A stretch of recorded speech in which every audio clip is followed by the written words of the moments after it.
Like we said, China has mounted a massive crackdown censoring social media in the biggest way after a very long time. After images of the Beijing protest have gone viral, the protests against President Xi Jinping. Posts containing hashtags Beijing or Haidian have been quickly blocked on China's popular Weibo social media platform, which is basically pretty much similar to Twitter. Twitter, of course, is banned in China.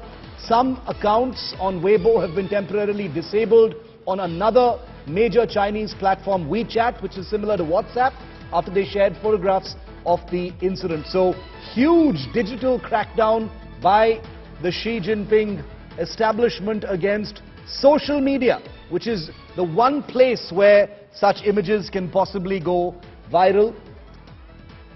And that crackdown is in progress. Let's listen into some reactions. A zero COVID effort that's created mass social and economic disruption throughout China domestically. We've seen the ramping up of internal security, including censorship, policing, to further control and enhance the party's control over the everyday lives of Chinese citizens. We are all economically tethered to China in so many ways, but we have absolutely no idea what's going on, how policies are made. It's very clear when policies come out, but how they're made, how they're influenced, how interest groups can influence them, it is a complete mystery. And that, I think, leads to a degree of unease and uncertainty that's going to follow Xi Jinping into his next term. I want to quickly get a word in also from our Foreign Affairs editor, Geeta Mohan, who's also recently returned from Taiwan, reporting there. Geeta, what are you making of these protests? I mean, one man, no sign of him after this brief protest. He's disappeared. Massive crackdown on any mention or pictures of this protest. What are you hearing? Well, to begin with, Shiv, a huge embarrassment for Xi Jinping.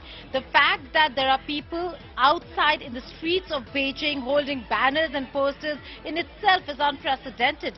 Also, the fact that there are VPNs and proxy servers being used to access social media websites, not just within China and China-specific websites, but also to reach out to the world outside. And that's the reason why we have so much of content when it comes to these protests. Having said that, this is not just an embarrassment. This is also coming just days ahead of the Congress, where Xi Jinping will not only become the president for the third time, it will be a lasting presidency, and it could extend beyond the third term.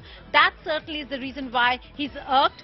The praises that China received for having controlled or contained COVID now stands exposed, given the fact that the manner in which and the methods that they were using were very, very inhuman. And the reason why we see the banners, Shiv, where it says food, freedom, dignity, putting them in holes, not providing for, not giving them food, certainly has caused a lot of consternation, a lot of problems now for Xi Jinping ahead of the CPC Congress, the Congress that is to begin on Sunday.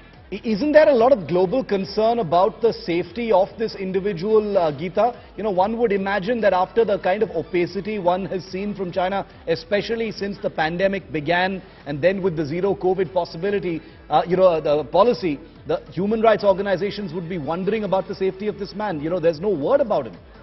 Well, the fact that China's crackdown is known to be not just opaque, but also very, very serious in terms of what they really do to people who are under custody or in Chinese custody. So yes, there are major concerns. We know that voices have been raised internationally on various fora when it comes to the kind of crackdown that we are seeing now within China. But in terms of really taking action, the irrelevance of various international platforms, including organizations that India now has been raising and talking about, comes to fore. That all that these international organizations can really do, or community can really do, is raise concerns, but nothing beyond. We've not seen any containment of China, specifically when it comes to human rights and violations within China. Geeta, thanks very much for that detail. We'll keep a track of this story. A global interest and attention being paid. Big embarrassment to the Chinese president and the Chinese government right before he consolidates his power in a country that owes no answers to any other part of the world but continues its own unilateral aggressions. It's a threat to global peace. One man has stood up to question it in the heart of Beijing. We'll keep a track of this very important story.